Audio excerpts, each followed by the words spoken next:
Guten Abend. Ich freue mich, Sie so zahlreich zu sehen zu dieser Doppelveranstaltung. Sowohl der Beginn der Tagung mit unseren Kollegen von Paris und Wien und Berlin, Zürich, zu Fragen der psychoanalytischen Klinik bei Freudlacher und anderen. Und zugleich ist es eine Abendveranstaltung des psychoanalytischen Seminars Zürich, also nur der Vortrag, die zwei Vorträge jetzt sind Teil der Veranstaltung des psychoanalytischen Seminars Zürich. Bonjour à tous et à toutes.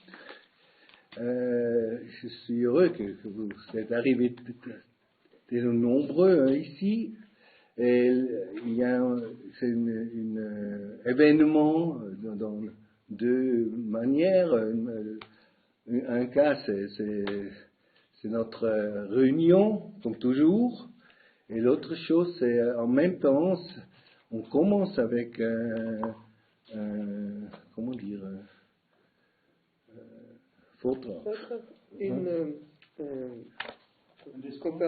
une conférence qui est part du soirée de l'Institut psychanalytique de Zurich. Je ne vais pas dire beaucoup de choses. Le sujet, das Thema, das wir haben, c'est le rapport sexuel, das Geschlechterverhältnis. Und wir beginnen mit zwei Vorträgen und commence avec deux interventions. Eine erste von Sylvie Piou zur Thematik der Nomination und Domination. On commence avec l'intervention de Sylvie sur nomination et domination. On fait à peu près 20 minutes en français, 20 minutes en allemand, et après aussi une vingtaine de minutes pour la discussion. Et on continue immédiatement avec l'intervention de Max Kleiner, mais je dis après quelques mots sur ça. Habe ich das Deutsch schon gesagt? Also wir beginnen. Deutsch kommt noch, gut. Wir beginnen. Ich muss mich entschuldigen, ich habe Rückenbeschwerden, ich habe so viele Tabletten genommen, dass ich manchmal nicht mehr weiß, was ich schon gesagt habe. Also wir beginnen mit einer Intervention von Sylvie über Nomination und Domination als Thematik im Rahmen unserer Beschäftigung mit der Frage des Geschlechterverhältnisses. Noch zwei, drei Sätze, die sage ich nur auf Deutsch, weil in Paris kennt man die Sylvie. Sylvie ist Psychoanalytikerin in Paris, Supervisorin in Paris, sie ist Mitglied von Espace Psychanalytique und sie ist seit Jahren in dieser Gruppe mit von der Partie. Bien, on commence. Bon, bonjour à tous d'abord. Alors, Ronnie a présenté mon intervention comme politique et je voudrais un petit peu préciser, parce que ce que j'entends par politique, c'est le fait que les discours de la société, évidemment, ça n'atteint pas directement les enfants, mais ça les atteint par l'intermédiaire de leurs parents, parce que les parents peuvent être stressés, dévalorisés, préoccupés, et donc moins disponibles pour eux. Et je crois que c'est très important d'entendre justement le politique, la manière dont le politique se glisse dans les discours. Ronnie hat meinen Beitrag als politisch dargestellt. Deswegen möchte ich dies zu Beginn präzisieren. Das Politische in der Sprache zu hören, verändert unser Zuhören als Analytiker. Natürlich leiden Kinder nicht direkt unter den sozialen Konflikten, aber sie werden durch die Reden ihrer Eltern ständig davon beeinflusst, ständig davon berührt. Denn die gesellschaftlichen Anforderungen machen die Eltern weniger verfügbar. Et je voulais aussi m'excuser parce que je suis absolument désolée de ne pas connaître la langue allemande, en tous les cas, à part quelques mots, disons, et que comme je vais parler du langage, du coup, c'est dommage parce que les exemples, c'est bien d'avoir des exemples aussi pour s'appuyer, mais bon, on va essayer de faire ça. On va les traduire. Ouais. On va essayer de les traduire, les exemples. D'accord. Hein? Très bien. Alors, tout d'abord, ce titre, domination, ça pourrait faire penser qu'il existe, ou que j'ai l'impression qu'il existe une grande différence entre nommer et dominer. C'est pour ça que je précise que c'est une autre perspective que je vous propose.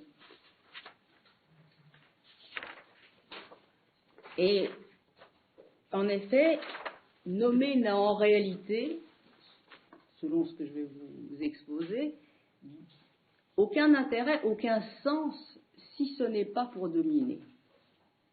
Je laisse traduire. Es tut mir sehr leid, dass ich die deutsche Sprache außer ein paar Worten nicht kenne, da ich die Frage der Sprache ansprechen werde und Beispiele hier wichtig sind.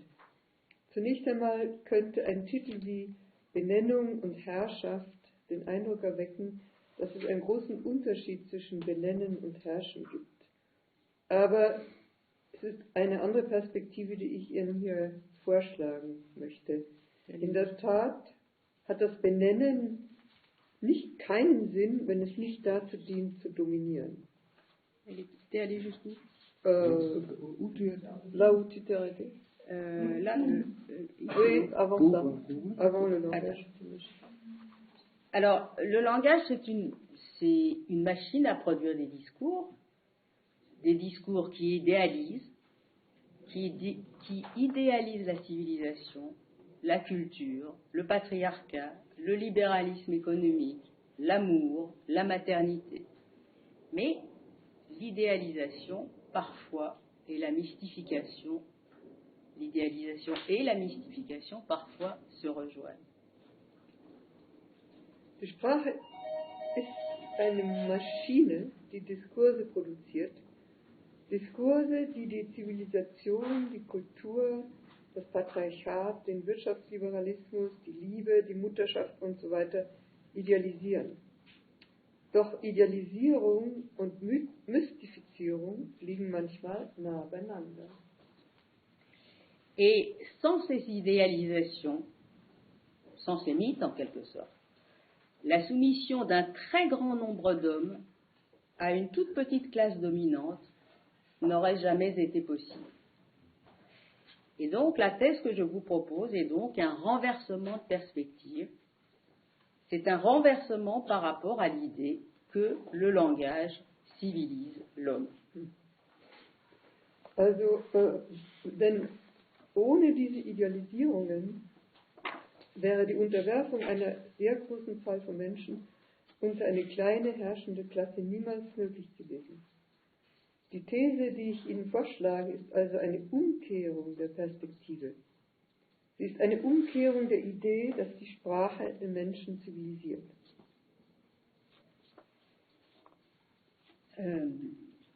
Cette idée?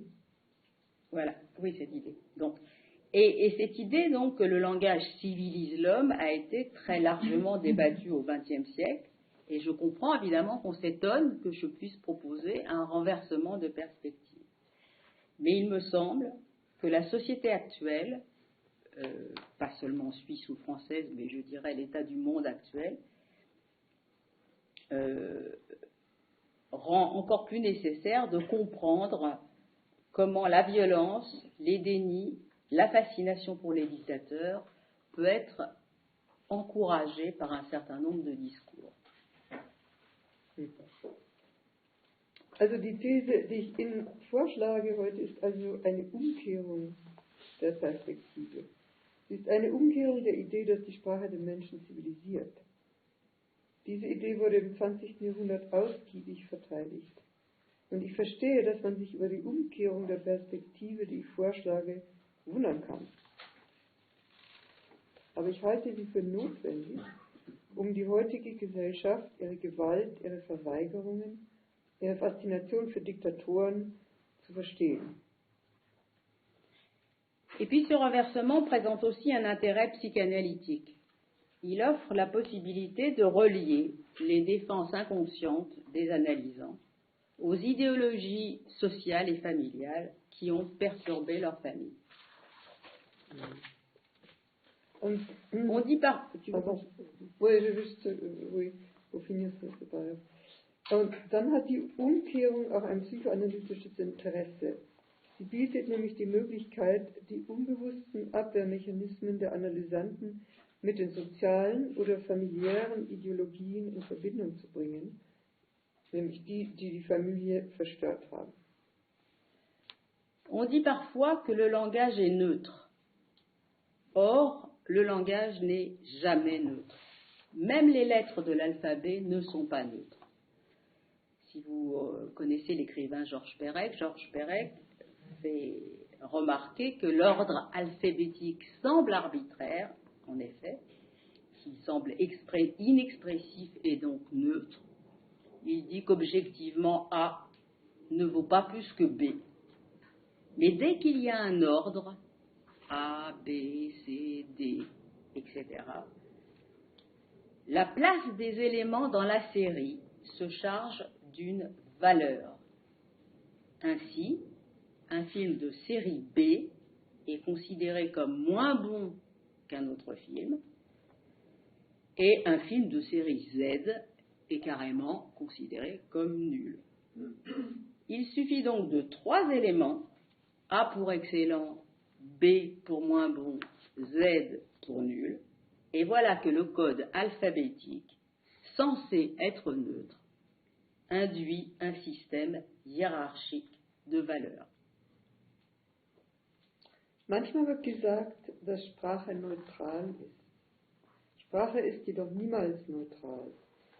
Selbst die Buchstaben des Alphabets sind nicht neutral. Ich gebe Ihnen ein Beispiel.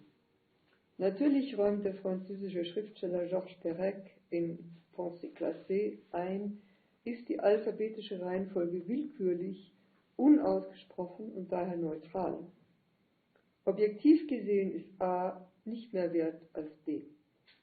Aber sobald es eine Reihenfolge gibt, A, B, C, D und so weiter, wird der Platz der Elemente in der Reihe mit einem Wert aufgeladen. So wird ein Film der Reihe B als schlechter als ein anderer Film angesehen. Und ein Film der Reihe Z wird als wertlos betrachtet.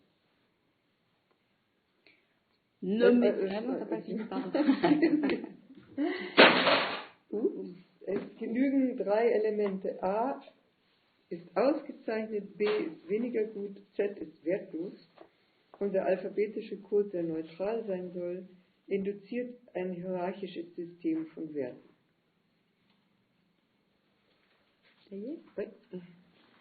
Donc nommer, c'est attribuer une valeur.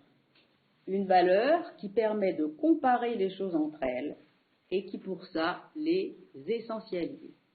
Or, qu'est-ce que ça veut dire essentialiser? Ça veut dire prendre une caractéristique partielle pour en faire une composante fondamentale d'une chose ou d'un être. Benennen bedeutet also einen Wert zuzuweisen.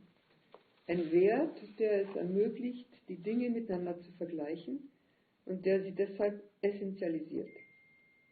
Essentialisieren bedeutet, ein partielles Merkmal zu isolieren, um es zu einem grundlegenden Bestandteil einer Sache oder eines Wesens zu machen. Pour vous donner un exemple, c'est par exemple des essentialisations.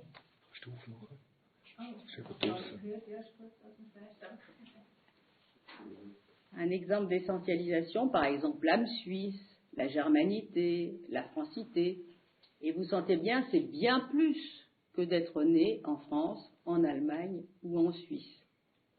Seulement, ces idéalisations, là, évidemment, elles sont assez charmantes, mais ce sont aussi elles qui, précisément, alimentent les guerres, les pogroms, les ratonnades, les chasses aux sorcières et tous les crimes racistes et sexistes.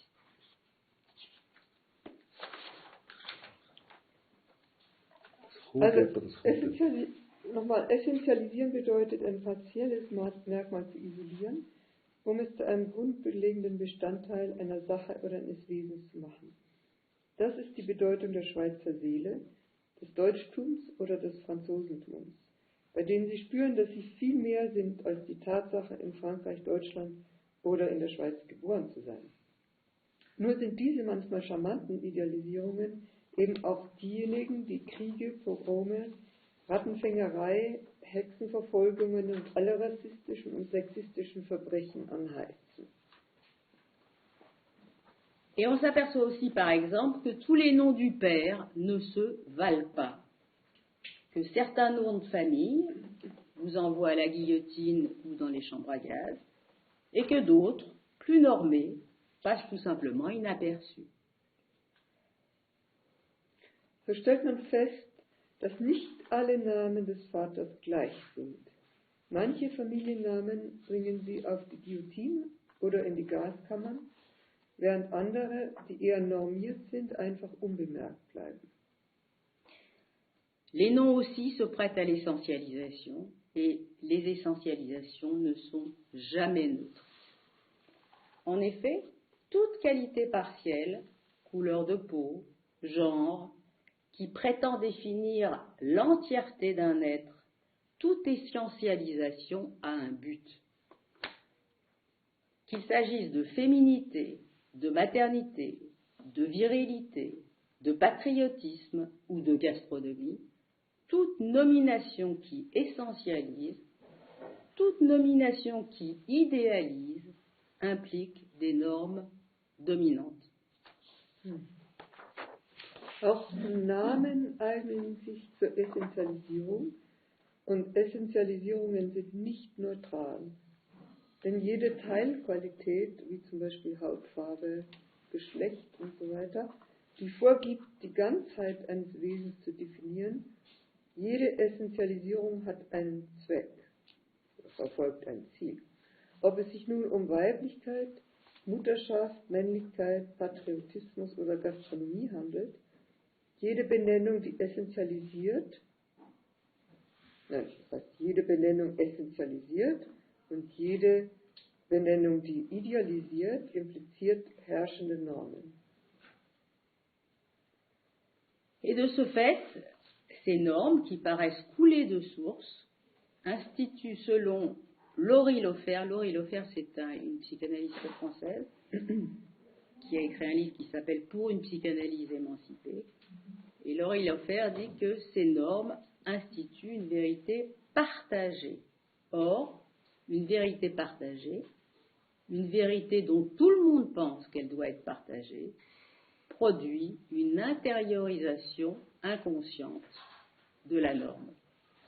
Et à partir de cette norme dominante, il devient possible de discriminer ceux qui n'en font pas partie.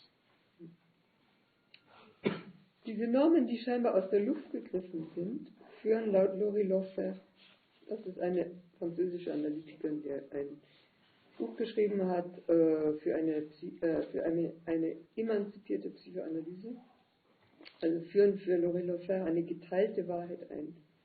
Eine geteilte Wahrheit, eine Wahrheit, von der jeder glaubt, dass sie geteilt werden muss, führt zu einer unbewussten Verinnerlichung der Norm.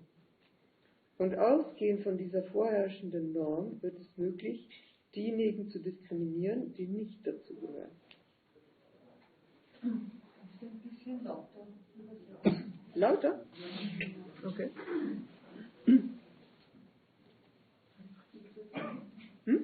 Vielleicht auch die Tür zu machen. Bah, je peux parler plus fort. Ich kann lauter sprechen.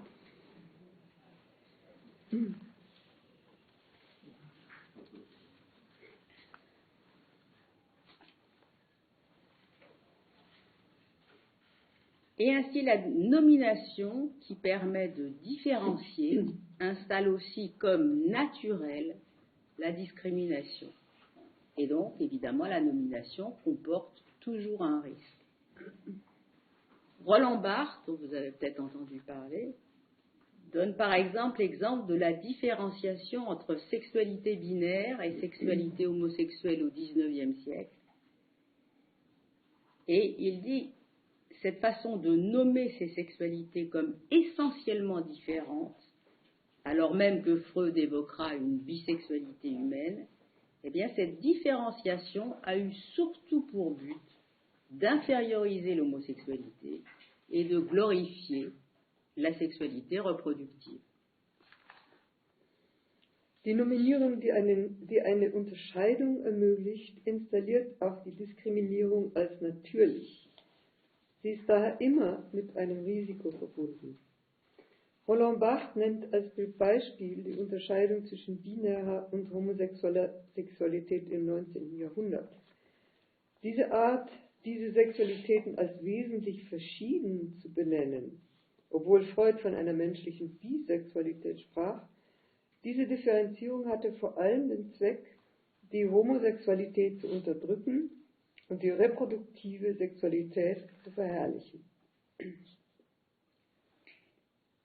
Et pourtant, bien sûr, la différenciation est nécessaire. On le voit dans les sciences de la nature ou bien dans les sciences physiques.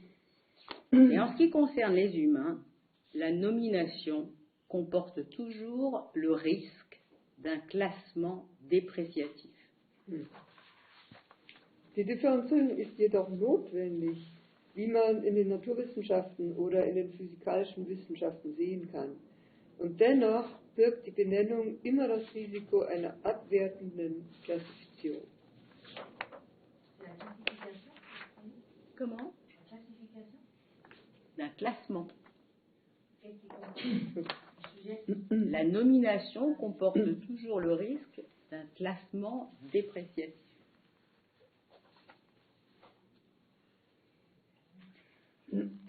Mais vous allez me dire, il faut bien quand même nommer pour atteindre la vérité. Eh bien, même dans ce domaine, l'effort de théorisation n'est pas neutre. Dans le domaine théorique, il ne suffit pas de définir une chose ou une propriété de cette chose. Il faut encore les caractériser avec un concept qui permettra de l'emporter dans la bataille, dans le combat théorique. Bon, je vous renvoie là-dessus à Bourdieu, évidemment. Ja? Nehmen wir ein anderes Beispiel, die Suche nach der Wahrheit. Selbst in diesem Bereich ist die Bemühung um Theoretisierung nicht neutral. Es reicht nicht aus, eine Sache oder eine Eigenschaft dieser Sache zu definieren. Man muss sie auch noch mit einem Begriff charakterisieren, der es ermöglicht, in der Schlacht im theoretischen Kampf den Sieg davonzutragen. Und sie verweist ja auf Bourdieu.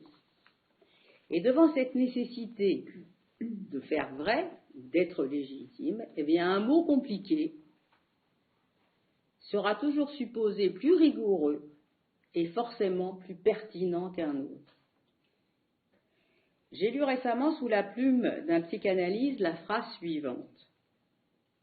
Le langage constitue le trait spécifique et définitoire de l'espèce humaine. Tatsächlich ist das Definieren immer mit der Notwendigkeit verbunden, wahr zu sein, legitim zu erscheinen. Angesichts dieser Notwendigkeit wird immer davon ausgegangen, dass ein komplizierteres Wort strenger und notwendigerweise relevanter ist als ein anderes. Kürzlich las ich von einem Psychoanalytiker den folgenden Satz. Die Sprache ist das spezifische und definitorische Merkmal der menschlichen Spezies. T'as réussi à rendre définitoire? Definitorisch hat das gesagt. Hat die Maschine gesagt, la machine du langage. Quelle est la nécessité du mot définitoire ici? Aucune. Aucune si l'on s'en tient simplement à l'effort de théorisation. Also, si l'on s'en tient simplement à l'effort de vérité que constitue tout travail théorique. Mais cette nécessité devient immense si l'on considère le facteur de domination.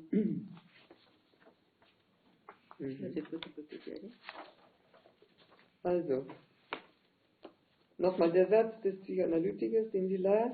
Die Sprache ist das spezifische und definitorische Merkmal der menschlichen Spezies. Welche Notwendigkeit besteht hier für das Wort definitorisch? Keine, wenn man sich einfach an das Bemühen um Wahrheit hält, das jede theoretische Arbeit darstellt. Diese Notwendigkeit ist jedoch immens, wenn man den Faktor der Herrschaft in Betracht zieht. Donc ce définitoire, c'est une création verbale, un néologisme, et pour la compréhension, on n'a pas besoin de ce néologisme. Il suffit de dire que le langage définit l'homme, ou que le langage est le propre de l'homme. Mais par rapport à l'enjeu qui est de s'imposer en tant que psychanalyste expert, définitoire l'emporte incontestablement sur le verbe banal définir.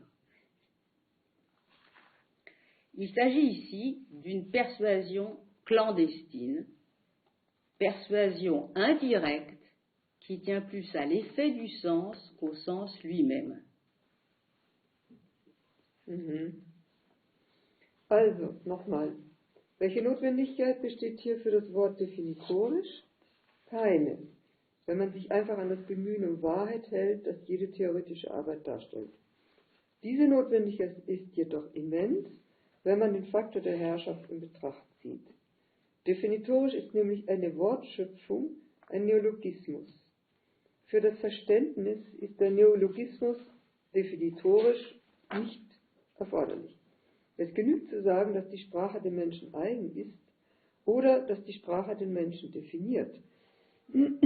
Aber in Bezug auf die Herausforderung, sich als fachkundiger Psychoanalytiker zu etablieren, ist definitorisch dem banalen Verb definieren zweifellos überlegen. Es handelt sich hier um eine heimliche Überredung, eine indirekte Überredung, die mehr auf die Wirkung der Bedeutung als auf die Bedeutung selbst zurückzuführen ist.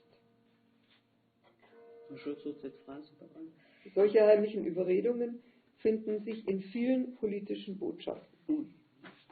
Dans le même ordre d'idée, lorsque vous utilisez le terme Verneuilung, surtout si vous l'utilisez devant un public français, sans le traduire, vous évoquez évidemment le concept de négation ou de dénégation, c'est sûr. Mais en même temps, vous faites passer une valeur, à savoir que vous connaissez Freud à fond. Et donc, que vous maîtrisez l'allemand, la langue de la psychanalyse, que vous connaissez les deux tellement bien qu'il est parfaitement superflu de traduire l'expression allemande pour les happy few que représente votre public. Wenn Sie im selben Vorstellungsbereich den Begriff Verneinung verwenden, also jetzt Verneinung, das deutsche Wort im Französischen, insbesondere wenn wir ihn vor einem französischen Publikum ohne Übersetzung verwenden, rufen Sie zwar das Konzept der Negation oder Verleugnung hervor, aber gleichzeitig vermitteln Sie einen Wert, nämlich, dass Sie Freud in- und auswendig kennen. Und damit auch, dass Sie Deutsch, die Sprache der Psychoanalyse, beherrschen. Dass Sie beides so gut kennen, dass es völlig überflüssig ist, den deutschen Ausdruck für die Happy Few, die glücklichen wenigen müsste man sagen hier, die Ihr Publikum darstellt, zu übersetzen. Un public? T'es là? Un public? Ok. Et quelle est là, ici, la persuasion clandestine sur laquelle s'appuie en réalité ce discours de maître? Ne pas traduire Verneuilung, mais évidemment, ici, c'est pas de jeu parce que tout le monde parle allemand, mais... mais en tous les cas, pour des Français, ne pas traduire Verneuilung, ça oblige les ignorants à aller chercher la traduction. Et discrètement, cela incite les mêmes ignorants à penser que la psychanalyse est vraiment une science très difficile. Ce qui n'est pas fondé.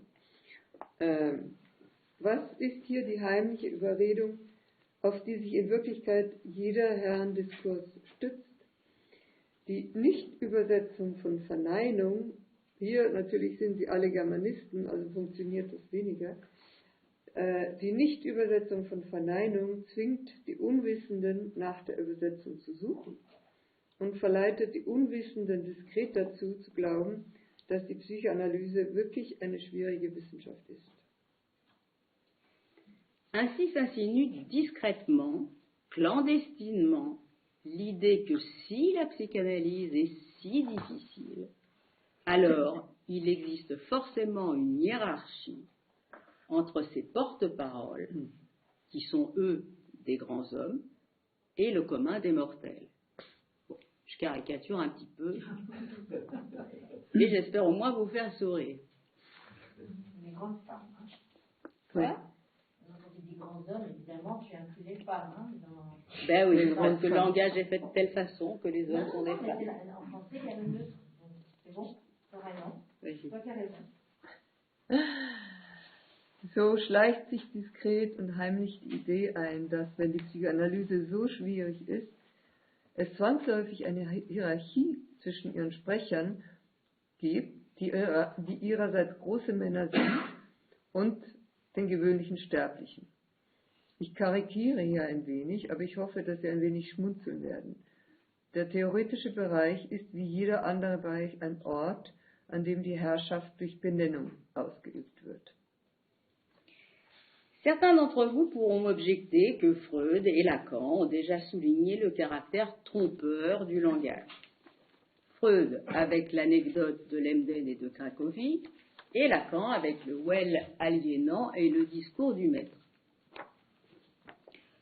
Seulement Lacan sépare la nomination de sa valeur de domination. Il sépare la signification, toujours pour lui, du côté de l'imaginaire, de la nomination, c'est-à-dire du signifiant idéalement pur. Einige von Ihnen werden mir vielleicht entgegenhalten, dass Freud und Lacan bereits auf den trügerischen Charakter der Sprache hingewiesen haben. Freud mit der Anekdote von Lemberg und Krakau, Lacan mit dem Well der Alienation, Entfremdung und der Rede des Diskurses des Herrn. Nur Lacan trennt die Benennung von ihrem Herrschaftswert. Er trennt die Bedeutung, die für ihn immer auf der Seite des Imaginären liegt, von der Benennung, das heißt von dem Signifikanten. Et ce que j'essaye de vous faire voir, c'est qu'on ne peut pas séparer un signifiant de son sens. Ce sont les deux faces inséparables de la même feuille de métal. Et c'est ce qui fait parfois qu'un auteur, pourtant aussi averti que Lacan, n'a pas toujours conscience de l'effet naturalisant des normes culturelles que véhicule son propre langage.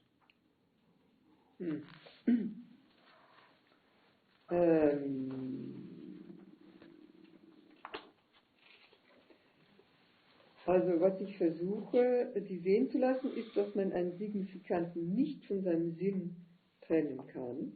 Sie sind beide untrennbar, die untrennbaren Seiten derselben Medaille.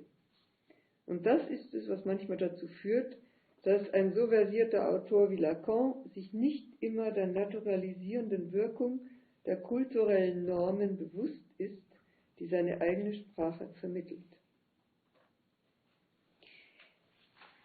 Et je vais vous en donner un exemple.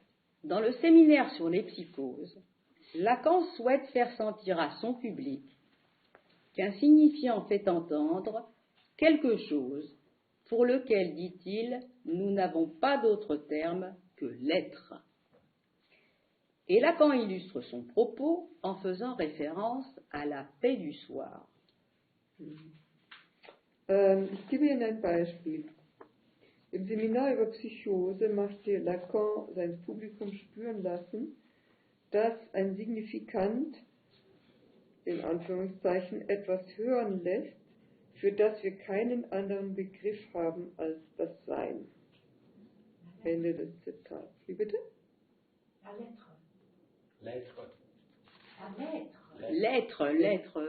L'être au monde. Der Buchstabe eigentlich. La lettre, ah, ok. Das ist falsch übersetzt. Das Sein. L'être. Être, comme le verbe être. Le verbe être. Als das Sein, C'est ja. pas une lettre, hein. To be, oui. Das Sein. Et signifiant, il a une existence, dit-il. Aber die Lettre ist auch nicht weit. Quoi? La lettre n'est pas très loin dans le signifiant. Oui, mais enfin là, il parlait de l'être. Das ist eigentlich das Wesen, ne? Das Sein, das Wesen. Und Lacan veranschaulicht seine Aussage, indem er sich auf den Abendfrieden bezieht. Alors, évidemment, c'est dommage que je ne parle pas l'allemand, mais la paix du soir, ça a un sens très particulier en français. Alors, je continue. Je cite Lacan, là. Quiconque a une vie affective normale, dit Lacan, c'est que la paix du soir, c'est quelque chose qui existe. La paix du soir, ce n'est pas simplement un phénomène comme le déclin du jour ou l'atténuation des passions. Il y a dans la paix du soir une présence. C'est une formulation pacifiante, dit Lacan. Quelque chose qui nous vient du dehors, de ce par quoi, à la limite, le monde nous parle. Jeder, also das ist jetzt wieder ein Zitat von Lacan, jeder, der ein normales Gefühlsleben hat, weiß, dass dies, also der Abendfrieden, etwas ist, das existiert, sagt Lacan, schreibt Lacan. Der Abendfrieden ist nicht einfach ein Phänomen wie der Rückgang, also nicht der Rückgang, der Untergang des Tages, oder das Enden des Tages und das Abflauen der Leidenschaften. Es gibt, sagt er, im Abendfrieden eine Präsenz. Dann fügt er hinzu, der Frieden des Abends ist eine friedensstiftende Formulierung. Dieses Sprachwesen, Zitat, neigt dazu, sich uns zu präsentieren, begleitet von dieser unbestimmten, friedensstiftenden Formulierung, die von außen kommt, von dort, wo die Welt letztlich zu uns spricht. Et c'est là que les choses se compliquent. Parce que, à la vérité, l'expression est pacifiante pour qui? Lorsque j'ai cherché l'expression, la paix du soir, sur Wikipédia, je l'ai trouvée associée à des chants qui font référence à Dieu et au Créateur. La paix du soir, un chant scout, ou bien une prière. La paix du soir vient dans nos cœurs, comme un encens, que ma prière monte vers toi, Seigneur, etc. Und hier werden die Dinge kompliziert, denn in Wahrheit ist der Ausdruck friedensstiftend für wen? Als ich den Ausdruck Abendfrieden auf Wikipedia nachschlug, fand ich ihn in Verbindung mit Liedern, die sich auf Gott oder auf den Schöpfer beziehen. Der Abendfrieden von Raymond Faux, keine Ahnung, oder der Abendfrieden, ein Pfadfinderlied. Und dann ein Gedicht, also ein anderes Zitat, der Abendfrieden kommt in unsere Herzen wie ein Weihrauch, möge mein Gebet zu dir aufsteigen, Herr. Donc cet effet pacifiant bénéficie en réalité du renvoi de à une autre signification dont elle tire son effet et qui est l'univers religieux catholique.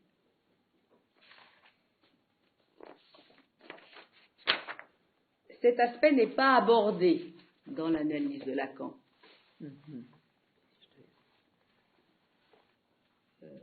Oui, continue. Oui. Cet aspect n'est pas abordé dans l'analyse de Lacan qui s'adresse à des auditeurs qui partagent globalement la même culture que lui.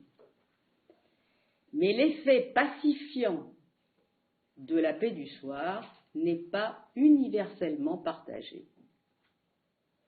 Pour certains, cette imprégnation de religiosité catholique peut produire un sentiment d'étrangeté, un sentiment de confusion ou même un mal-être indéfinissable. Die friedensstiftende Wirkung des Ausdrucks profitiert in Wirklichkeit von dem Verweis auf eine andere Bedeutung, von der er seine Wirkung ableitet. Diese andere Bedeutung ist jedoch die der religiösen Welt, insbesondere der katholischen Religion. Dieser Aspekt wird in Lacans Analyse nicht angesprochen, da er sich an Zuhörer wendet, die im Großen und Ganzen die gleiche Kultur wie er haben. Die friedensstiftende Wirkung von dem Abendfrieden wird jedoch nicht universell geteilt. Bei manchen kann diese Prägung durch katholische Religiosität ein Gefühl der Fremdheit, ein Gefühl der Verwirrung oder ein undefinierbares Unbehagen erzeugen. Et c'est pour ça qu'il me semble qu'il faut s'intéresser à l'effet du sens dans le sens même. Pourquoi? Eh bien parce qu'une expression, comme la paix du soir, qui est présentée comme universellement pacifiante, peut être identifiée par certains à un objet imaginairement rejetant. Pourquoi? Parce qu'à travers l'effet parasite de cette expression, passe clandestinement la norme culturelle dominante du catholicisme. Wir müssen uns daher mit der Wirkung des Sinns im Sinn selbst beschäftigen. Warum ist das so? Nun, weil ein Ausdruck wie Abendfrieden, der als universell friedensstiftend dargestellt wird, mit einem phantasmatisch imaginär abstoßenden Objekt identifiziert werden kann. Denn durch die parasitäre Wirkung dieses Ausdrucks wird eine dominante kulturelle Norm eingeschmuggelt. Das heißt der Katholizismus. C'est une norme que l'auditeur subit, même si elle ne lui correspond pas. Une norme dont l'auteur n'a lui-même pas toujours conscience. Alors évidemment, cette expression, la paix du soir, paraît assez bénin, sans caractère de gravité, mais l'inconscience que nous avons à véhiculer à notre insu des normes idéalisantes et notre tendance à les faire passer pour naturelles alors qu'elles servent au maintien d'un ordre social ou d'une classe n'est pas sans danger. Eine Norm, der Hörer unterliegt, auch wenn sie ihm nicht entspricht. Eine Norm, derer sich der Autor selbst nicht immer bewusst ist. Natürlich erscheint hier eine Benennung wie Abendfrieden recht harmlos, aber die Unbewusstheit, mit der wir idealisierende Normen unwissentlich weitertragen, unsere Tendenz, diese Normen als natürlich erscheinen zu lassen, obwohl sie der Aufrechterhaltung einer sozialen Ordnung oder einer Klasse dienen, ist nicht ohne Gefahr. Car nous savons tous que la conscience peut être bernée, trompée par cette apparence de naturalité, sans que l'inconscient le soit. La blessure narcissique, confusément perçue par le sujet, peut proliférer dans le secret de l'inconscient et chercher à se soulager dans le déni, dans les revendications identitaires, dans les passages à l'acte violent, ou même peut reconduire un clivage entre bon et mauvais. Le bon serait alors le langage connu, familier, voire même communautaire du sujet, et le mauvais attribué à toute forme d'acculturation plus large. Denn wir alle wissen, dass das Bewusstsein durch diesen Anschein von Natürlichkeit getäuscht werden kann, ohne dass das Unbewusste getäuscht wird. Die narzisstische Verletzung, die vom Betroffenen verwirrt wahrgenommen wird, kann im Geheimen des Unbewussten wuchern und sich durch Verleugnung, Identitätsansprüche, Gewaltakte zu entlasten suchen oder sogar die Spaltung zwischen Gut und Schlecht wieder aufleben lassen. Gut wäre dann die bekannte, vertraute, ja sogar gemeinschaftliche Sprache des Betroffenen und schlecht wäre jede Form von würde jeder Form von umfassenderer Alkulturation zugeschrieben.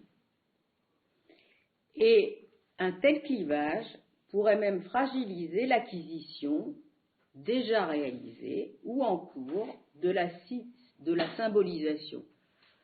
Sauf que, il faut bien voir que ce repli identitaire, du moins dans l'interprétation que je vous propose, est second et non pas premier. Je crois que le repli identitaire résulte de discriminations langagères qui perdurent dans le langage, bien après des faits. Par exemple, bien après la fin de l'esclavage. Le colonialisme perdure bien après la fin du colonialisme. Il perdure dans les discours, et cela pendant 2, voire 3 générations. Et il me semble que ceux qui se moquent gentiment des blessures des gens qui revendiquent leurs stigmates, les wokistes pour ne pas les nommer, pourraient bien y penser. Bon, je m'arrête là parce qu'il faut bien s'arrêter, mais il y a encore sur ce sujet, je suppose, beaucoup de choses à dire. Tu peux donner des exemples, par exemple, sur justement... La traduction. Diese Spaltung könnte den bereits erfolgten oder noch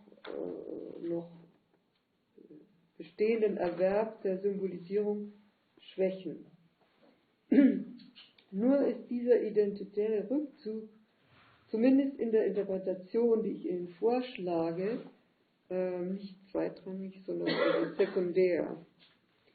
Dieser identitäre Rückzug resultiert, wie mir scheint, aus sprachlichen Diskriminierungen, die fortbestehen. Sie bestehen zum Beispiel noch lange nach dem Ende der Sklaverei fort. Der Kolonialismus hält in den Diskursen noch lange nach dem Ende des Kolonialismus an, und das mindestens 3 oder sogar 4 Generationen lang. Und sie hat dann hinzugefügt, dass die Leute, die Wokisten, sich darauf besinnen sollten. Und jetzt muss sie aufhören, weil Zeit ist. Okay, merci beaucoup.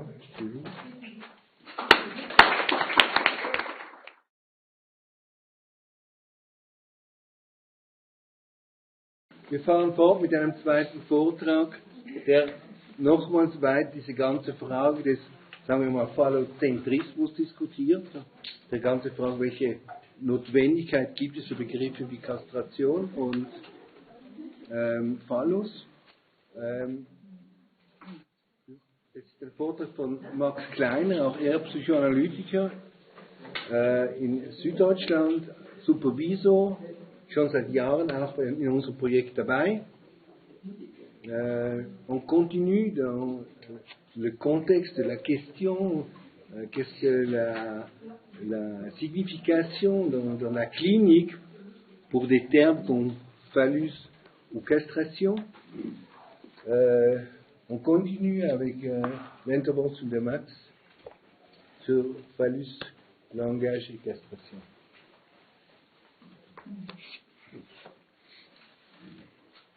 Ich möchte beginnen mit einem Zitat von Slavoj Žižek. Die Sexualität ist kein Mysterium im Sinne eines undurchdringlichen Rätsels für uns. Vielmehr ist sie ein Rätsel für sich selbst, das Rätsel des Begehrens, dessen, was der andere von mir will. Donc je vais commencer par une citation de Slavoj Žižek. La sexualité n'est pas un mystère au sens d'une énigme impénétrable pour nous. Elle est plutôt une énigme pour elle-même, l'énigme du désir, de ce que l'autre veut de moi. Als Kind hörte ich, wie meine Großmutter zu einer Nachbarin, die ihren kleinen Sohn an der Hand hatte, sagte, der weiß noch nicht, dass es zweierlei Menschen gibt. Dieser Junge war vermutlich jünger als ich. Ich muss etwa 3 oder 4 Jahre alt gewesen sein.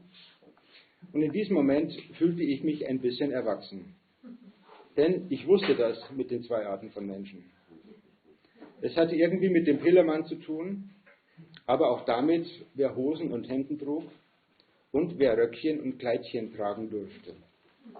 Letzteres schien mir damals klar erstrebenswerter und das eindeutig bessere Los zu sein, Man könnte hier von einem Kleidchenneid sprechen.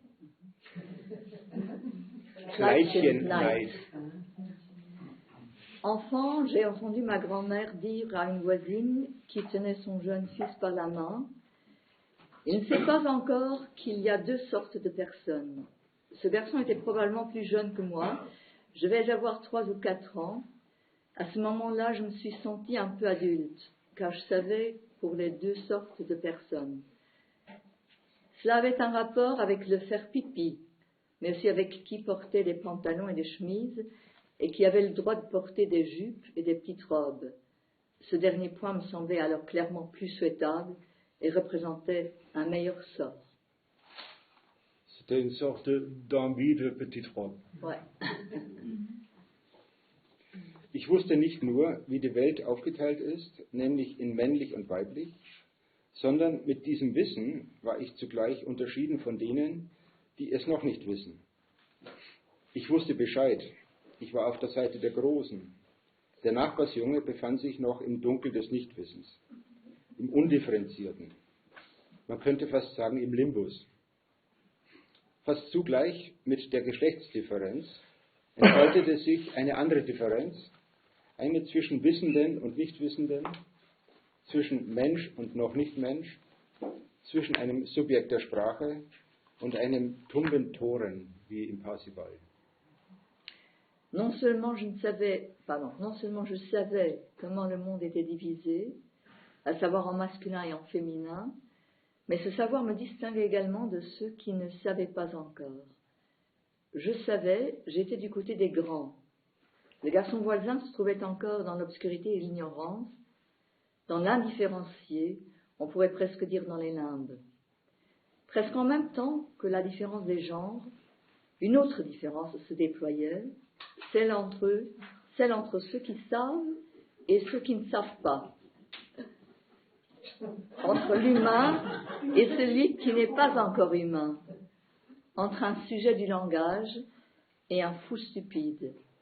Citation de Perceval. Das Beispiel macht vielleicht deutlich, dass es sich bei der Geschlechtsdifferenz nicht nur um eine Differenz zwischen den beiden Geschlechtern handelt. Sie ist nicht eine Geschlechterdifferenz, sondern eine Geschlechtsdifferenz. Eine Differenz, die viel grundlegender ist und die sich auf dem Gebiet von Geschlechtlichkeit, Genießen und Sprache manifestiert, wie ich im Folgenden gern zeigen möchte. Cet exemple montre clairement que la différence sexuelle n'est pas seulement une différence entre les deux genres. Il ne s'agit pas d'une différence de genre, mais d'une différence sexuelle, une différence bien plus fondamentale qui se manifeste dans le domaine de la sexualité, de la jouissance et du langage, comme j'aimerais le montrer dans ce qui suit. Die grundlegende Differenz der menschlichen Existenz lässt sich so ausdrücken. Das volle Genießen ist unmöglich. In Freudschen Termini, es gibt keine vollständige Triebbefriedigung, denn diese würde den Tod bedeuten. La différence fondamentale de l'existence humaine peut être exprimée ainsi. La pleine jouissance est impossible. En termes freudiens, il n'y a pas de satisfaction pulsionnelle complète, car cela signifierait la mort. Die eine Grenze für das Genießen ist das Lustprinzip. Es besagt, dass nur die Art von libidinöser Befriedigung zugelassen ist, die nicht zugleich Unlust auslöst. Wie Freud betonte, ist das Lustprinzip eigentlich ein Lust-Unlust-Prinzip. Damit wird jedes Genießen ausgegrenzt, das nicht dieser Art von Homöostase unterworfen ist, wie etwa die Lust am Schmerz oder an der Spannung. Genießen bedeutet in diesem Zusammenhang so etwas wie Überschreitung und Exzess. Das Feld des Genießens ist damit umfassender als das der Lust. Es kann Angst und Schmerz mit einschließen. L'une des limites de la jouissance est le principe de plaisir. Il signifie que seul le type de satisfaction libidinale qui ne provoque pas en même temps de déplaisir est autorisé. Comme Freud l'a souligné, le principe de plaisir est en fait un principe de plaisir de déplaisir. Cela exclut tout plaisir qui n'est pas soumis à ce type d'homéostasie, comme le plaisir de la douleur ou de la tension. Dans ce contexte, jouir signifie quelque chose comme le dépassement et l'excès. Le champ de la jouissance est donc plus vaste que celui du plaisir. Il peut inclure la peur et la douleur. Neben der quasi organischen Begrenzung des Genießens durch das Lust-Unlust-Prinzip gibt es eine weitere Grenze, die dadurch gegeben ist, dass die menschliche Psyche keinen direkten und unmittelbaren Zugang zum eigenen Erleben hat, sondern in einer Welt der Zeichen lebt. Alles, was an Eindrücken und Reizen auf uns zukommt, muss durch das Gitter der Symbolisierung hindurch. Dieses Symbolische, das man auch die Sprache oder die Struktur nennen kann, stellt also eine Art Filter für das Genießen dar. Dieser Umstand ist es, den manche als symbolische Kastration bezeichnen. Outre la limitation quasi organique de la jouissance par le principe de plaisir, il existe une autre limite donnée par le fait que le psychisme humain n'a pas d'accès direct et immédiat à sa propre expérience, mais vit dans un monde de signes. Tout ce qui vient à nous en termes d'impression et de stimuli doit passer par la grille de la symbolisation. Ce symbolique, que l'on peut aussi appeler le langage ou la structure, constitue donc une sorte de filtre pour la jouissance. C'est cela que certains appellent la castration symbolique. Die Begrenzung des Genießens durch die Sprache ist in erster Linie eine Unmöglichkeit. Für ein jedes Wesen, das durch die Sprache oder, wie Freud sagen würde, durch die Kultur bestimmt ist es unmöglich, vollständig und unbegrenzt zu genießen. La limitation de la jouissance par le langage est avant tout une impossibilité. Pour tout être déterminé par le langage, ou, comme dirait Freud, par la culture, il est impossible de jouir pleinement et indéfiniment. Diese pure Unmöglichkeit ist aber scheinbar nicht auszuhalten. Und deshalb haben die Menschen angefangen, sich Geschichten zu erzählen. Eine davon ist der Freudsche Mythos vom Urvater und vom Ödipus. Er ersetzt die Unmöglichkeit durch ein Verbot. Statt einzugestehen, dass das vollumfängliche sexuelle Genießen nicht möglich ist, tritt die Vorstellung auf den Plan, dass es einen gibt, der sie alle, nämlich alle Frauen, hat. Und der dieses volle Genießen zugleich allen anderen, nämlich den anderen Männern, verweigert und verbietet.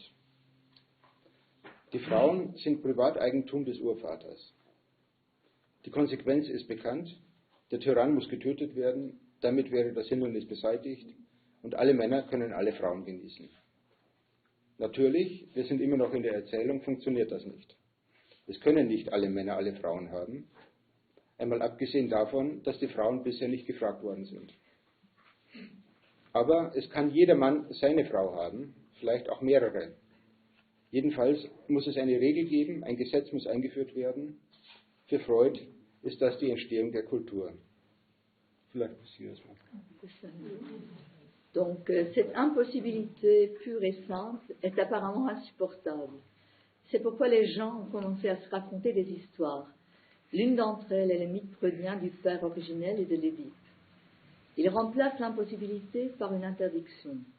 Au lieu d'admettre que la jouissance sexuelle totale n'est pas possible, on imagine qu'il y a quelqu'un qui les a toutes, c'est-à-dire toutes les femmes, et qui refuse et interdit en même temps cette jouissance totale à tous les autres, c'est-à-dire aux autres hommes. Les femmes sont la propriété privée du père originel. La conséquence est connue, le tyran doit être tué, l'obstacle serait ainsi levé, et tous les hommes pourraient jouir de toutes les femmes. Bien sûr, nous sommes toujours dans la narration, cela ne fonctionne pas. Tous les hommes ne peuvent pas avoir toutes les femmes, sans compter que les femmes n'ont pas été consultées jusqu'à présent. Mais chaque homme... ça va là? Non, Mais chaque homme peut avoir sa femme, peut-être même plusieurs. En tout cas, il doit y avoir une règle, une loi doit être introduite. Pour Freud, c'est l'émergence de la culture. Lacan formuliert es in Begriffen der Logik. Damit es universelle Gültigkeit geben kann, damit es also Gesetz und Kultur gibt, muss es eine Ausnahmeposition geben, von der aus das Gesetz gegeben wird. Anders ausgedrückt, der Gesetzgeber steht selbst außerhalb des Gesetzes. Oder Gott ist nicht Teil seiner Schöpfung. Diese Position ist rein fiktiv, aber notwendig, zumindest für diese Art von Erzählung. Eine Parodie des Prinzips der Ausnahme, wie hier dargestellt, kann man in Dostojewskis Raskolnikow sehen. Raskolnikow, der erkannt hat, also in Schuld und Sühne, Verbrechen und Strafe, ist auch übersetzt. Raskolnikow, der erkannt hat, dass ein großer Mann und Gesetzgeber wie Napoleon außerhalb des Gesetzes stand und dass man ihn sogar als Verbrecher und Massenmörder bezeichnen könnte, und der daraus jedoch den Umkehrschluss zog und glaubte, es genügte, ein Verbrechen zu begehen und zum Mörder zu werden, um damit dann auch ein großer Mann zu sein. Lacan le formule en termes de logique. Pour qu'il y ait une validité universelle, pour qu'il y ait donc loi et culture, il faut qu'il y ait une position d'exception à partir de laquelle la loi est donnée. En d'autres termes, le législateur est lui-même en dehors de la loi. Dieu ne fait pas partie de sa création. Cette position est purement fictive, mais nécessaire, du moins pour ce type de narration. On peut voir une parodie du principe de l'exception dans le Raskolnikov de Dostoïevski. Qui a reconnu un grand homme et législateur comme Napoléon était en dehors de la loi et pouvait même être qualifié de criminel et de meurtrier de masse, mais qui en a tiré la conclusion inverse et a cru qu'il suffisait de commettre un crime et de devenir un meurtrier pour être ainsi également un grand homme. Die Funktion der Ausnahme wird auch als Vaterfunktion bezeichnet, da es üblicherweise der Vater ist, der, zumindest in der ödipalen Erzählung, an die Ausnahmeposition gestellt wird. Lacan nennt die Vaterfunktion Name des Vaters, da für ihn diese Funktion vor allem die der Benennung ist, die Zuweisung der Signifikanten. Der Name des Vaters ist ein fiktiver Ort der Benennung, eine Art Ursprung der Signifikantenordnung, an dem so etwas wie Hauptsignifikanten entstehen, die den ganzen Rest der Signifikanten strukturieren und orientieren. Diese Haupt- oder Meistersignifikanten vergleicht Lacan in seinem Seminar über die Psychosen mit Hauptstraßen. Man kann sich zwar auch auf kleinen Wegen und Pfaden durchschlagen und gelangt auch irgendwo hin, aber sobald man auf eine Hauptstraße gelangt, weiß man einigermaßen, wo man ist und wo es lang geht. Man muss nur noch entscheiden, ob man dann nach rechts oder nach links läuft. Ein solcher Hauptsignifikant ist der Phallus, dessen Benennung recht klar ersichtlich macht, dass er aus dem mythischen Umfeld von Urvater und Ödipus stammt.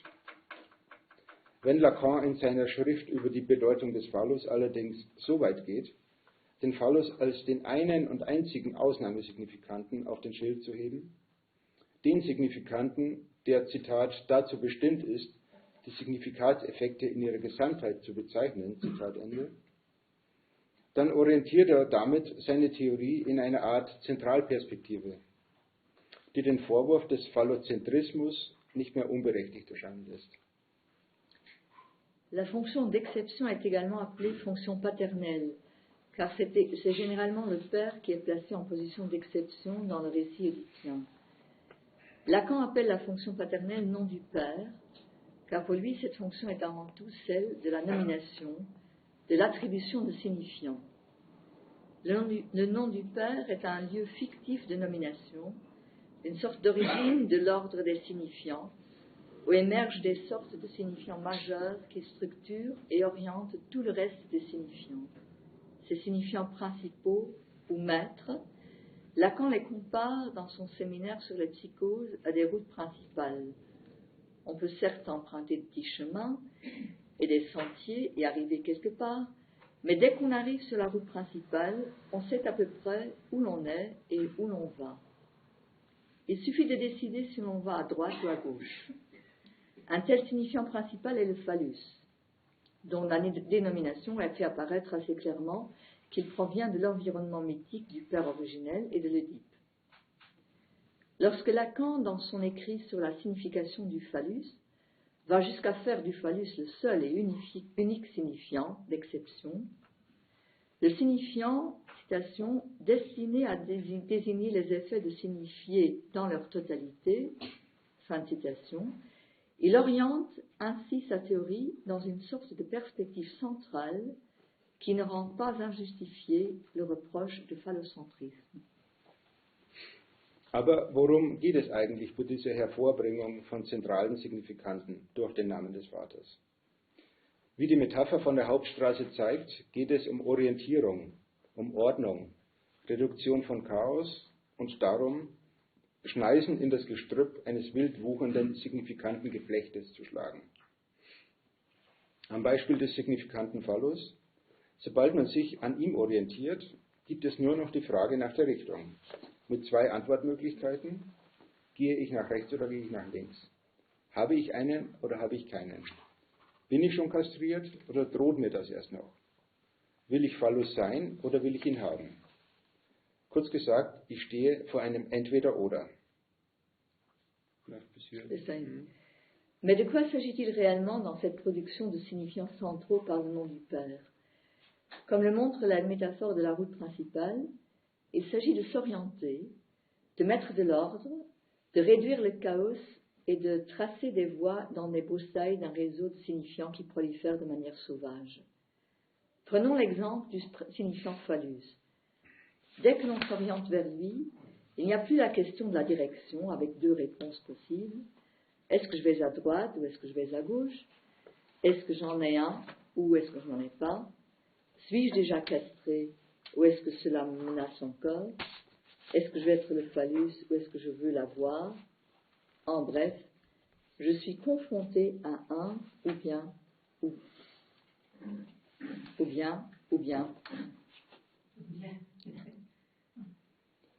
Aber wozu brauche ich diese Reduktion der Möglichkeiten und diese Art von Ordnung? In dem genannten Seminar über die Psychosen ist die Antwort die: Ohne die Hauptsignifikanten gibt es keine festen Bedeutungen, keine Stepppunkte, durch welche die Signifikanten mit dem Bereich der Signifikate verbunden sind. Vielleicht kurz, das bezieht sich auf die Vorstellung von Saussure, also aus der Linguistik, dass es 2 Ebenen gibt, nämlich die Ebene der Signifikanten, die Ebene der Signifikate, die selbst in sich fließend sind, und die Stepppunkte werden dann sozusagen die Orte, wo von einer Ebene auf die andere durchgestochen wird und das zusammengesteppt wird, wie eine Matratze, ist es ungefähr vorzustellen. Donc Max se réfère à Saussure, de Saussure, avec les signifiants insignifiés, comme 2 couches pratiquement, où il y a des points de relation entre les 2 couches, des points de capiton. Je cite ce que tu viens de lire. Donc, mais pourquoi ai-je besoin de cette réduction des possibilités et de cette sorte d'ordre? Dans le séminaire précité sur les psychoses, la réponse est la suivante. Sans les principaux signifiants, il n'y a pas de signification fixe, mais des points de capiton par lesquels les signifiants sont reliés au domaine des signifiés. Also wenn es diese festen Bedeutungen nicht gäbe, dann das Subjekt würde damit seinen Halt in der Welt verlieren und in die Psychose abdriften. Die Hauptsignifikanten sind dafür verantwortlich, was man lakanianisch als die Konsistenz des großen Anderen bezeichnet oder als Konsistenz der symbolischen, der sprachlichen Ordnung. Dabei wird im Verlauf der Lacanischen Lehre immer deutlicher, dass es eine solche Konsistenz des Symbolischen nur scheinbar gibt. Letzten Endes ist die symbolische Ordnung in ihrem Kern selbstlöchrig, wie es sich sogar für das Feld der Mathematik erwiesen hat, also wie es Gödel und anderem gezeigt hat. Vielleicht bis hier noch? Okay. Donc, il n'y a pas de signification fixe, pas de point de capiton par lesquels les signifiants sont reliés au domaine des signifiés. Le sujet perdrait ainsi son appui dans le monde et dériverait vers la psychose. Les signifiants principaux sont donc responsables de ce que l'on peut appeler lacaniennement la consistance du grand autre ou la consistance de l'ordre symbolique. Ce faisant, il devient de plus en plus clair au cours de l'enseignement de Lacan qu'une telle consistance du symbolique n'existe que comme semblant. En fin de compte, l'ordre symbolique est lui-même troué dans son noyau, comme cela a été prouvé dans le domaine des mathématiques par Gödel. Dabei ist es sehr interessant zu sehen, welche Gestalt die Inkonsistenz in der Mathematik annimmt, denn es ist letztlich dieselbe, wie sie in der Formulierung der geschlechtlichen Differenz in der Psychoanalyse erscheint. Nämlich ein symbolisches Feld ist entweder unvollständig oder es birgt eine Widersprüchlichkeit in sich. Anders gesagt, wenn es konsistent, das heißt widerspruchsfrei sein soll, dann muss es eine Ausnahme geben, das heißt, es ist nicht vollständig. Und mit der Ausnahme taucht zugleich das Entweder-Oder auf. Es gibt einen der nicht der Kastration unterworfen ist, alle anderen schon. Einen, der sie alle kriegt, alle anderen kriegen keine, etc. Auch die Zuweisung der legitimen Objekte fürs Genießen läuft über diese Logik. Du kannst alle haben, außer die Mutter. Wie an diesen Beispielen ersichtlich wird, ist die Regel nur für die männliche Seite klar ausformuliert. Das heißt, dass letztlich der Geschlechtsunterschied selbst einer Form von Dualität unterliegt, mit der nur der Mann klar und konsistent definiert ist, während für die weibliche Seite nur ein Außerhalb und Anderssein übrig bleibt. Auch Lacan bleibt an diesem Punkt stehen, wenn er von der Nichtexistenz der Frau spricht oder davon, die Frauen seien nicht ganz der phallischen Ordnung unterworfen, oder wenn er behauptet, die Frauen hätten zwar einen besseren Zugang zum Genießen, könnten aber nicht darüber sprechen. Donc à cet égard, il est très intéressant de voir quelle forme prend l'inconsistance dans les mathématiques, car c'est finalement la même que celle qui apparaît dans la formulation de la différence sexuelle en psychanalyse. Un champ symbolique est soit incomplet, soit il recèle une contradiction en lui. En d'autres termes, s'il doit être cohérent, c'est-à-dire sans contradiction, il doit y avoir une exception. Et avec l'exception apparaît en même temps le ou bien, hein? Qu'est-ce que je dis? Le ou bien, voilà. Il y a quelqu'un qui n'est pas, un qui n'est pas soumis à la castration, tous les autres le sont. Un qui les obtient tous les autres n'en obtiennent pas, etc. L'attribution des objets légitimes pour la jouissance passe également par cette logique. Tu peux les avoir tous sauf la mère. Comme on peut le voir dans ces exemples, cette règle n'est clairement formulée que pour le côté masculin. Cela signifie qu'en fin de compte, la différence sexuelle elle-même est soumise à une forme de dualité dans laquelle seul l'homme est clairement et conséquemment défini, tandis que pour le côté féminin, il ne reste qu'un dehors et une altérité. Lacan s'arrête également à ce point lorsqu'il parle de l'inexistence de la femme, ou que les femmes ne sont pas entièrement soumises à l'ordre phallique, ou lorsqu'il affirme que les femmes ont certes un meilleur accès à la jouissance, mais qu'elles ne peuvent pas en parler. Was ist von der Behauptung zu halten, dass die Frauen bzw. die weibliche Seite der Sexuierung nicht ganz der phallischen Funktion unterworfen seien? In dieser Formulierung, nicht ganz unterworfen zu sein, lässt sich ja auch das Versprechen einer Befreiung hören. Heißt das vielleicht, sie wären nicht ganz dem Zwang des phallischen Dualismus unterworfen?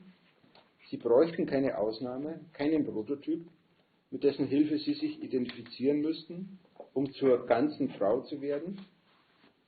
Es gäbe da bei ihnen eine gewisse Unbefangenheit, Impudence nennt Lacan es, die gerade an den Stellen deutlich wird, wenn die Inkonsistenz des Symbolischen im Sprechen auftaucht, worauf Ronny in seinem letzten Vortrag im Mai hingewiesen hat. Diese Unbefangenheit ist eine subjektive Position gegenüber dem Verbot, das in der ödipalen Version des Trieblebens herrscht, eine dritte Position jenseits von Unterwerfung und Rebellion. Damit verbunden ist auch eine gewisse Freiheit vom Über-Ich, von Verbot und Gesetz. Que faut-il penser de l'affirmation selon laquelle les femmes ou le côté féminin de la sexuation ne sont pas toutes soumises à la fonction phallique? Dans cette formulation, ne pas être toutes soumises, on peut entendre la promesse d'une libération. Cela signifie-t-il qu'elles ne seraient pas entièrement soumises à la contrainte du dualisme phallique?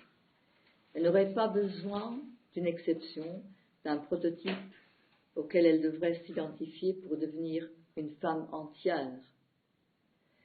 Il y aurait chez elles une certaine impudence qui se manifeste précisément dans les situations où l'inconsistance du symbolique apparaît dans le discours, ce à quoi Ronny a fait allusion dans sa dernière conférence. Cette impudence est une position subjective par rapport à l'interdit qui règne dans la version oedipienne de la vie pulsionnelle, une position tierce au-delà de la soumission et de la rébellion, une certaine liberté par rapport au surmoi, à l'interdit et à la loi y est également liée. Wie gesagt, auch in Lacans Formulierung der Geschlechtsdifferenz ist die weibliche Seite ebenso wie die männliche auf die sogenannte phallische Funktion hin formuliert. Die Positionen auf der weiblichen Seite sind lediglich negativiert. Gegenüber einem alle Männer sind der phallischen Funktion unterworfen, steht ein nicht alle Frauen sind der phallischen Funktion unterworfen. So wie auf der männlichen Seite steht, es gibt eine Ausnahme davon, neben den Urvater, und auf der weiblichen Seite, es gibt keine Ausnahme gegenüber der phallischen Funktion. Letztlich landen die Frauen also doch wieder am Platz der Negation des Männlichen, auch wenn dieses hier in Gestalt der phallischen Funktion auftritt. Comme nous l'avons dit, même dans la formulation de la différence sexuelle par Lacan, le côté féminin est formulé, tout comme le côté masculin, en fonction de ce qu'on appelle la fonction phallique. Les positions du côté féminin sont simplement négatisées. Face à un « tous les hommes sont soumis à la fonction phallique », on trouve un « toutes les femmes ne sont pas soumises à la fonction phallique ». De même que du côté masculin, on trouve « il y a une exception à cela », comme justement le père originel, et du côté féminin, il n'y a pas d'exception à la fonction phallique. En fin de compte, les femmes se retrouvent donc à nouveau à la place de la négation du masculin, même si celui-ci présente ici sous la forme de la fonction phallique. Se présente ici sous la forme. Welche Möglichkeiten gibt es aber, dieser Verortung des Weiblichen als das andere des Männlichen zu entkommen? Anders gesagt, wie wäre ein Jenseits des Phallischen zu denken? Denn letztlich geht es doch darum, von der Grundlage auszugehen, dass beide Geschlechter erst einmal in die Sprache aufgenommen sein müssen, bevor sie sich auf je unterschiedliche Weise mit ihrem jeweiligen symbolischen Verlust auseinandersetzen können. Wobei dieser symbolische Verlust nicht unbedingt als Kastration verstanden werden muss. Es gibt auch andere Möglichkeiten, in die Sprache zu gelangen, als über die Figur der Ausnahme und des Phallus. Schon im frühen Lacan schwebt ja die Möglichkeit von mehreren Stepppunkten und mehreren Hauptstraßen vor. Mais quelles sont les possibilités d'échapper à ce positionnement du féminin comme l'autre du masculin? Car en fin de compte, il s'agit tout de même de partir du principe que les deux genres doivent d'abord être admis dans le langage avant de pouvoir se confronter, chacun de manière différente, à leur perte symbolique respective, cette perte symbolique ne devant pas nécessairement être comprise comme une castration. Il y a aussi d'autres possibilités d'entrer dans le langage que par la figure de l'exception et du phallus. Déjà le premier Lacan avait en tête la possibilité de plusieurs points de Capiton et de plusieurs routes principales. Wenn man aber von der Reduktion auf den Phallus als einzigen Hauptsignifikanten wegkommen will, dann wäre es zu kurz gesprungen, nun zwei Meistersignifikanten anzunehmen. Also etwa ein Vagina-Phallus-Paar, an dem sich beide Geschlechter ausrichten würden. Das wäre nichts anderes als ein Mythos der uranfänglichen Harmonie, jedem das seine, sein Organ, seinen Signifikanten und damit nur eine Verdopplung der phallischen Strukturierung. Die phallische Normierung wirklich zu überwinden, würde vielmehr heißen, die Inkonsistenz der symbolischen Ordnung nicht in die eine Ausnahmeposition auszulagern, so wie es die ödipale Strukturierung tut, sondern auf den damit erreichten Anschein von Konsistenz zu verzichten und die eigene Widersprüchlichkeit zu ertragen. Das würde auch heißen, die innerste Unmöglichkeit der menschlichen Existenz so weit hinzunehmen, dass man mit dem Fehler im System leben kann. Dass man nicht die Konsistenz des eigenen Daseins, zum Beispiel in Gestalt der eigenen Identität, um jeden Preis aufrechterhalten muss. Ein Preis, der ja notwendigerweise in einem Ausschluss des anderen besteht. Okay. Mais si l'on veut s'éloigner de la réduction au phallus comme seul signifiant principal, il serait trop court de supposer maintenant deux signifiants maîtres, Donc, par exemple, une paire vagin-phallus sur laquelle les deux genres s'aligneraient. Ce ne serait rien d'autre qu'un mythe de l'harmonie originelle, à chacun son organe, son signifiant, et donc un simple dédoublement de la structuration phallique. Dépasser réellement la normalisation phallique signifierait plutôt ne pas externaliser l'inconsistance de l'ordre symbolique dans la seule position d'exception, comme le fait la structuration édipienne, mais renoncer à l'apparence de consistance ainsi obtenue et supporter sa propre contradiction.